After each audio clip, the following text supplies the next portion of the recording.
Good morning, early risers. Nice to see you all. So thank you for coming. I'm sorry to the people sitting behind me, but rest assured that's actually a better angle for you. Well, there's video. Oh, well, I'm sorry. So anyway, thank you all for coming and to meet our visionaries. I thought we were going to have crystal balls, but instead we have experts. So would you like to introduce yourself? Okay. Nice to meet you. I'm very happy to come to you. And I'm Vice President of Tokyo University of Arts, and I'm myself is a composer, music composer. So I'm very much interested for the culture and also new technology. As you know, music, fine arts, dancing, everything of the culture was always influenced by the new technology or science. For yesterday there was here piano, today is nothing. The piano before 200 years ago was very simple, primitive. Now always changing to new technology, well, our life, like our life. And I'm very much focusing for how we can synthesize arts and new technology. Now, as you know, Tokyo will host the 2020 Olympic and Paralympic Games. Olympic Paralympic is not only the sports festival, but also culture festival. But usually focusing only the sports, but it's very important as an artist. And I'm one of member of a culture program, Olympic, Paralympic. We are thinking about how we can do new creative, or how we can do that. And especially I'm focusing two things. One is, as I told you now, also for create new media, including media, new art style, or making new music, or new arts or culture. And also very important things, will contributing for the disability or these meetings, so people. They can create the comfortable to life, living in the world or together to life, and I want to support it. Before 4 years ago, I met one young lady. She cannot walk, and she can move only right hand and only one finger, but she loves very much music. She wanted to play the piano, but it's easy to synthesize as light, but she wants to play piano only one finger. She loves Chopin Nocturne, but it's slowly, in the tempo. But as you know, so piano is very important with pedal, to control pedals, harmonies, nicing, very nice, but she cannot do that.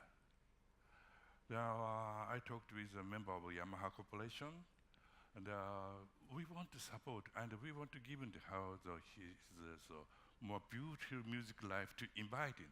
That we can make it the automatic pedal system, and then accompaniment. She played only melody, but accompaniment can together.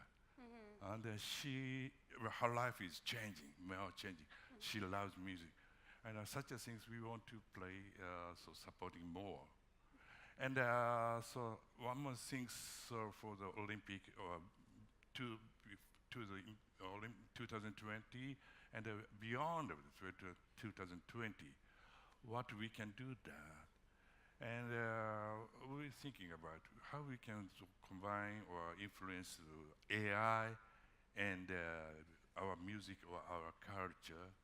And today I'm bringing to one video which was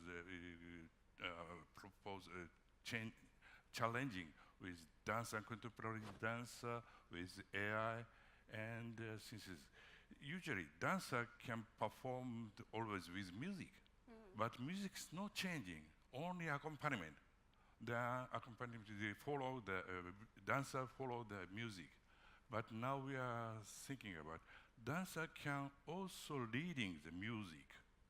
And I bring here the video with including the sensor. He has a sensor to the muscle and sending it with Wi-Fi. He's moving to send it to Wi-Fi, and the AI control to send piano to play himself.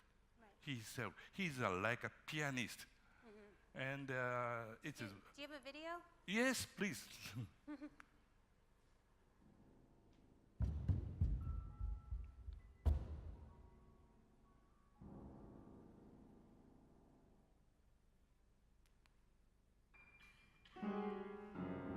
He played.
Wow. So he's a human instrument. Yeah. And it's first time the dancer can play the piano. Right. Usually nobody play performer, but the sensor to send to the control AI, the Yamaha. About the technique, please don't ask me that we are coming for Yamaha Technica here. Please ask him about technique. But now I'm very much interested for how we can use to synthesis, sports and arts. We're starting new projects, SAS, Sports, Art, Science together. Because so we are planning discussion, always Olympic game is very much important for culture, but usually not together. And I'll show you the next video also, sports player perform with Japanese style and the orchestra. Please, to second one.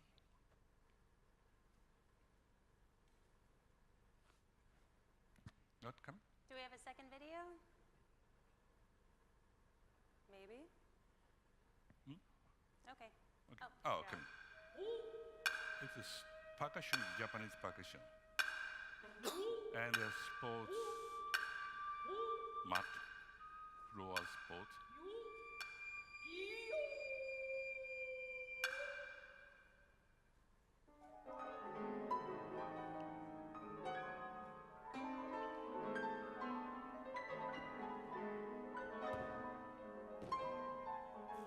Also sport athlete played piano. He's a master.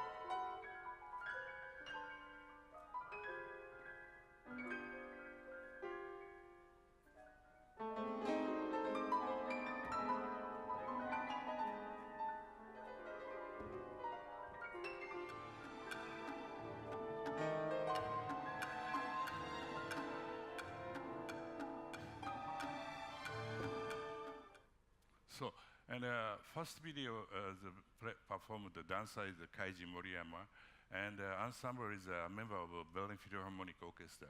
And I'm very happy this video was 4.3 million times hit in the Facebook, and now it's world famous. And this video also we are trying some more changing. And I will try to this year, for this summer, we are starting for a new project, how we can together to synthesis with flower arrangement. You know, Ikebana is Japanese flower arrangement famous. How we can use together to AI and orchestra for together. And we can create new world and comfortable. That's, Yeah, well, thank you so much, and it makes me very excited for the Olympics coming up in Tokyo. yes, 2020. Please Yeah. come join. I'll be there. And now, Ricardo, would you like to talk a little bit about the Museum of Tomorrow? Yeah, so good morning, everyone. In English, good morning. For Isao, ohayou gozaimasu. Yeah, and bom dia in Portuguese, in my language. But I'd like to say some words about our museum. Yes. Our museum lies in Rio de Janeiro, in Brazil. It's a museum of tomorrow, and we call Museum of Tomorrow not Museum of the Future, but Museum of Tomorrow, because we have a philosophical concept in terms of tomorrow. What does it mean, tomorrow? Tomorrow is not so far future, but it's a close one that we can decide, we can change this tomorrow from the attitudes now, attitudes today. And so the Museum of Tomorrow is a science museum. In fact, it's an applied science museum that we're trying to show our causes, our data or scientist data for the audience, and the positive and simple way for any citizen to understand how we can do, how history we can tell. And we have in our museum two main pillars, ethical pillars: the sustainability, how to live with our planet, and conviviality, how to live with each other. I think it's from these two pillars we address all the program, all the content in our museum.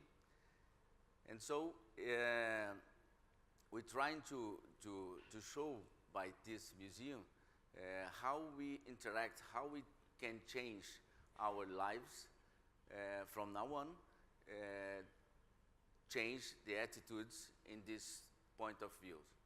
And so we have of course, two main tools to help us: the technology and art, to interact, to offer some new experience for the audience. We say that the audience from 8 and 108 for everybody. Literacy, of course, to understand how the level of content that we can show. And we have a main experience, a main exhibition that we regret of 5 questions that humankind always have done about where we come from, where we are, where I'm doing now, how we want to go in this future. In this future, we say that 5 decades ahead that we can talk about. And so, in this case, in this panel, they ask about the rupture, the disruption process. And we understand that our museum is a case of disruption for the culture based in 3 points of physicists. That one is trigger. We triggered is some point that we can change the reality, they can change the state. And the other one is acceleration or consolidations. Yeah, there's accelerations is the process that you can change rapidly and run. And the third point is consolidation, to establish a new standard of some kind of thing. In this case, some museum. And so, if it's possible, I can change some ideas about this. Why we think that this museum is a disruption case. Yeah. And the first was trigger. We decide to offer for the Rio de Janeiro society a new space designed by one architect, Santiago Calatrava. It's from Spanish. It's a big and amazing building, white building, on the pier in front of the Guanabara Bay, as the masterpiece of the renewable construction of that harbor area. And we put that in museum without collection of objects. We say that our collection is possibilities of tomorrow that we can find there. Yeah, we understand where we came from, but we decide from now on what kind of tomorrow we want. The other side, we have a technological museum without collection. Is a digital museum that we can offer experience, digital experience, interaction, games, videos, installations, not pieces, not tangible pieces. And we offer this route to facilitate understanding the history. It's a storytelling in different way that we can show. And it's the building is a sustainable one. Is have a movement, and on the roof we have the solar panel that moved according to the sunlight.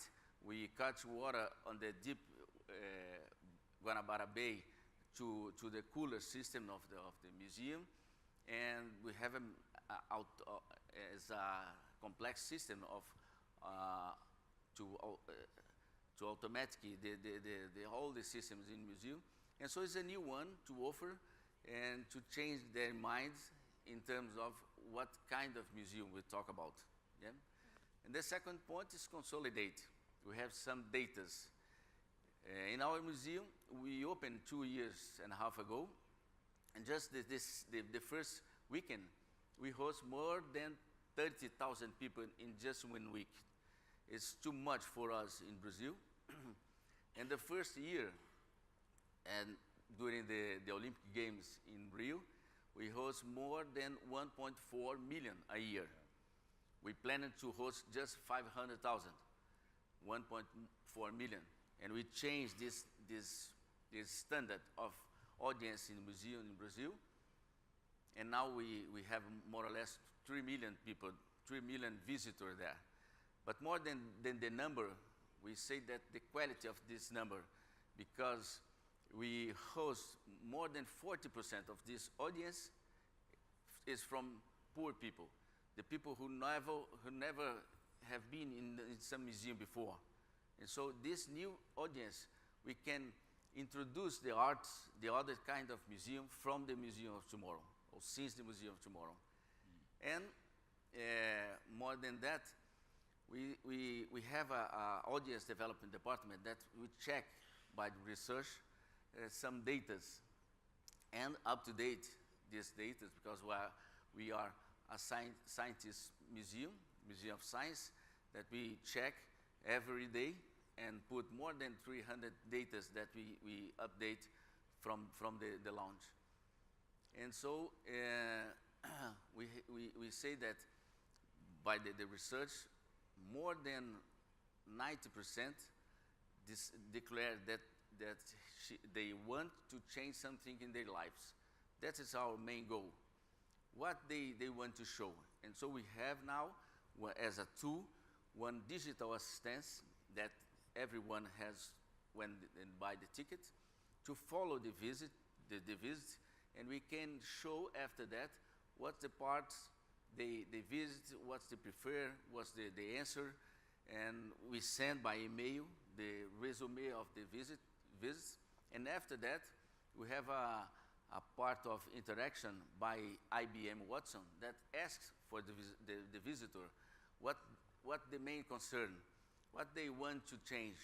And we offer some options, some NGOs, some institutions that can help to change. And so I think it's the second point we check. And the third one is the change of standard of museum in Brazil. We really changed. And now we have one relationship with the neighbor. Is very special project or program do you have.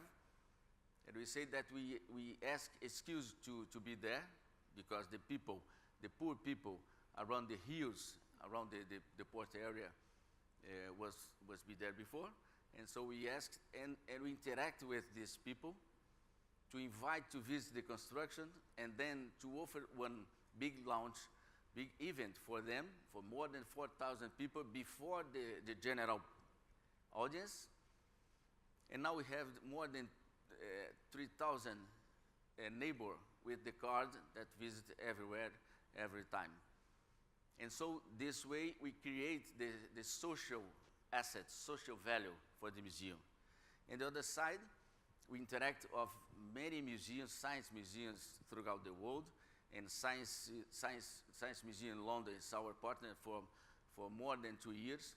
The Miraki in Tokyo, the new one in New York, the Climate Museum, UN Live in Copenhagen, and now the Futurium in Berlin, to talk about this new kind of museum. And so for us in Brazil, we established a new standard. And so I think the third point, we check again. And so this is my few words about our museum, and I hope to see everyone in Brazil in our museum tomorrow. So it sounds like there's some of the things that you guys have established is that art and technology very much go hand in hand, but also like inclusiveness, sustainability, and conviviality also are like kind of parts of how we're going to move into the future. Yeah, as I mentioned that we have a technology as a tool, not as a main part of our museum. Spite of this museum is a digital technological, but we say that the Museum of Tomorrow is a museum of humankind, not of technology. That you use the museum, they use the technology to understand about the humankind. And so we facilitate, we have a high level of accessibility for everyone through the translation, to the braille system, to the roads. But we have many games that we have to update every year, but we use the technology as a tool, not as the end of the museum. And then Tom, you have done a fair amount of work in the idea of like technology and culture. Could you speak to that a little? Exactly. I'm very interested in what the future looks like, and I think if you want to know what the future looks like, there are 3 places to look, and the first is in the present, and this idea that the future is already here, but it's unevenly distributed, as William Gibson once put it.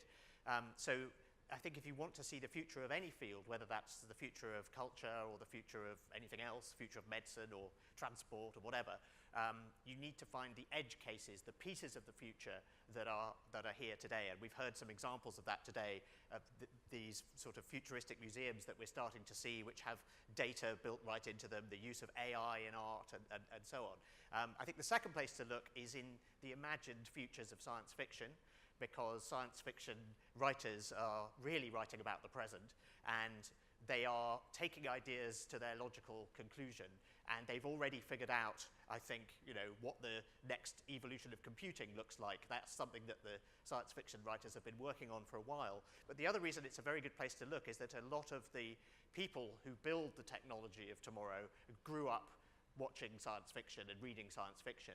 Elon Musk is a massive science fiction nerd.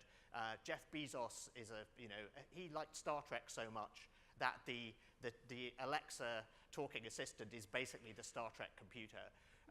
So it has a big influence, and you have to look at sci-fi. But my specialty is looking in a third place, which is in the past, for evidence of the future, because I think very often when we are trying to answer questions about how technology will evolve and its impact on society, it's useful to look at previous technologies and how they were received and what reactions they caused and so on. And so one of my specialties has been writing history books which look at historical episodes which can tell us about things that are happening now and then what might happen in the future. So just to give an example, the Victorians had an internet.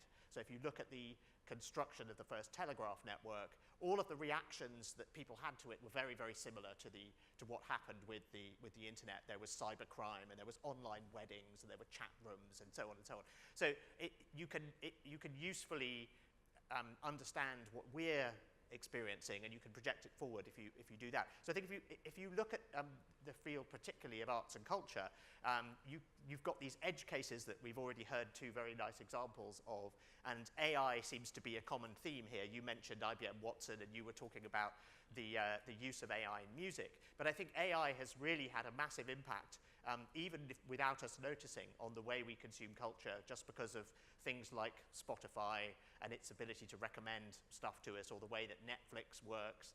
It just is, it's introducing you to things that you might not have wanted to, you might not even have known that you wanted to listen to or watch.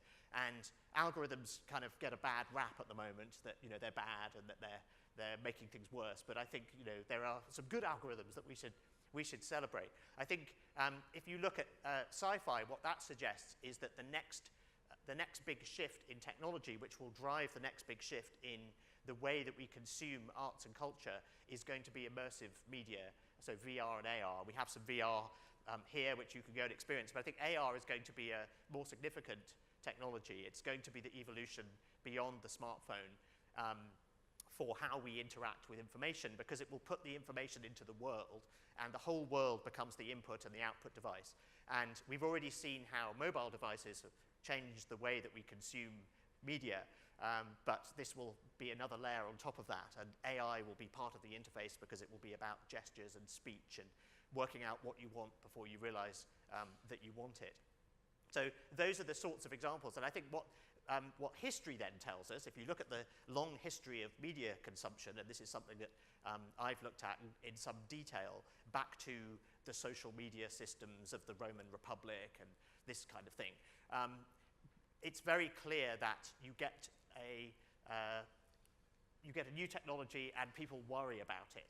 And they worry that it's corrupting the youth. They worry that it's changing the way that people read things.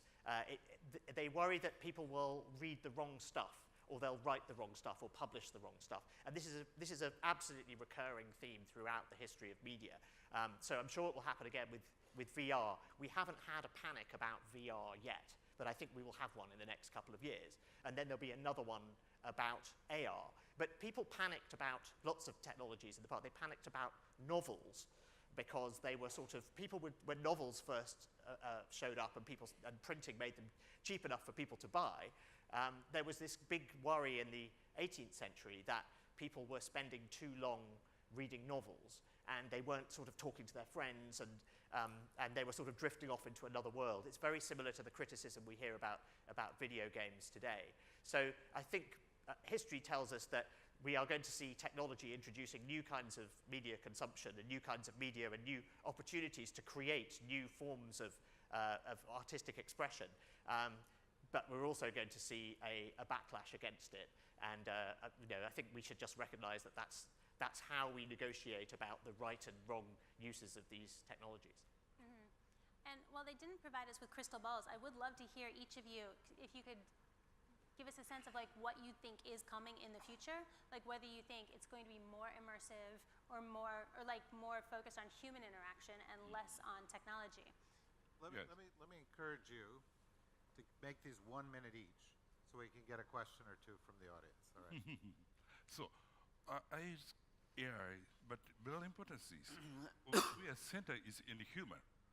AI is one of the partner, like an instrument. But very important is the idea, what we to create, or what we are so seeing. Is more, we propose researching so many, used many AI, however, this is one partner. Mm-hmm. So I think it's very important to human communication. And the composer is to create the music, but it's only to make the space or piece for many people can meet. The AI is very easy to chance to give it. Only that. Not so AI to can compose for me. It is not interesting for us. I think that, as I mentioned, in our museum we talk about the humankind, but we talk about the near future, about the EA. We have a temporary exhibition in our lab. In the lab, it's the lab of activity of tomorrow. How we work in the new decades. And so we trying to project, trying to offer some information to the audience, reflect about this new future. But of course, we are focused on our concern and how to live in this moment. And we project some trends like biodiversity, climate change, the longevity of the humankind, how to live with the guy with 150 years old.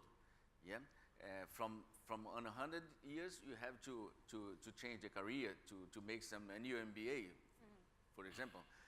How to live with 10 billion people in the next decades, or not. So less than 10 billion decades, then 10 billion inhabitants in the world. What we can change, and we, of course, the technology is in everywhere. We discuss in every part, like foods. The next exhibition is about the food, how to produce in the sustainable way foods for the 10 billion people. What kind of food we eat every day, what kind of consume, what profile of the consume we have. You know that in the standard of consumer of American people, if everyone have the same standard, we need 4 planets. You don't have 4 planets to support. And so how to live with this reality now for the next decades. And so I think this technology is important, but we have to put the humankind in the center of the discussion. Right, specific prediction. So I talked about immersive technology, so AR and VR, and I think AR is the more important one, and that's the sort of the next computing interface 10 years from now after it'll take a while to get it to work, but sci-fi is all over that. So if you want to see what that looks like, read some sci-fi. I think another area where AI gets applied is in transport, and if autonomous vehicles become widespread, that is going to liberate a lot of time for people to consume media and to consume new forms of culture. So that could be even more of a bonanza for people like Netflix and the money that they're channeling into new video. It's a golden age for TV at the moment. So that's another possibility. Another thing that you see in sci-fi is that if it's true that the machines are going to do a lot of the work in the future and we're all going to have more leisure time, in these sort of utopian science fiction futures, nobody really has jobs. They're either explorers or they're artists. Or they're sort of secret agents, because then it's more exciting. But if that's true, then people are going to be more interested in expressing themselves. They're going to have more time to express themselves artistically. And if we do see sort of widespread technological unemployment, which I think is not as I'm not as worried about that as some people, but I think if we do, then that is going to mean that people place a greater emphasis on things that they or other people have created by hand, and I think that could have quite an influence. That would be an indirect way for AI to influence the arts. Okay, we have, No, so thank you deal with tomorrow, and I'm just dealing with the next panel. But we have a minute and just over, so let me give Laurie, I don't want to hit you here. Oh, it's the flying cube. The Yeah. flying cube. Laurie Fitzpagato. Ricardo, pergunta para ti. Are we going to do this in Portuguese? We're going to do this in both. Yeah. Ricardo, just to ask you about the museum and the ability, congratulations, you've talked about interface with the poor, et cetera. But my question really has to do with whether through the museum you have assessed your ability to deal with the huge question in Brazil of race and culture. It's a question that a lot of Brazil has been in denial over for years. And when I look at museums, for example, the African American Museum and how it's dealing with really issues of reconciliation and truth in America, that I think a role of museums in dealing with social issues might be also to address some of these tough issues. And I applaud you for your outreach to favelas and things that are going on. But I ask, in your assessment, are you, through the museum's programs, through the technology, et cetera, addressing this huge issue that plagues Brazil today, which is racism? Yeah. Thank you for your question. I think it's a very important question. And it's a pleasure to answer that. We have we manage this museum by values. And one of the values is respect. This most important words in our dictionary, respect. And so we work with everyone. We have in our team the different kind of colleagues from LGBT for, how can I say, the Africans, of course, one refugee from Congo, everyone. I think we work in harmony inside. And we have some flags, like the African matrix from the neighborhood, that we support them in our museum to discuss every year when a big seminar, 360 degrees, to evaluate how they live around this museum, around our museum. And last year, we promote one big discussion about the site that the UNESCO declared as a heritage of humanity, is a Cais do Valongo, is a port of slaves in the colony period, that we embrace this cause. We put inside the museum one baobab, is a symbol of African communities, and we discuss for one week, and we repeat for next years the discussion, the conditions of that people in terms of race, in terms of how can I say, preconceitos, to respect all the people. And so we say that in last year, we have an awareness prize in New York about this kind of accessibility and respect of everyone. Thank you very, very much. Please join me in thanking this panel for a terrific discussion. Terrific start for the day. Thank you.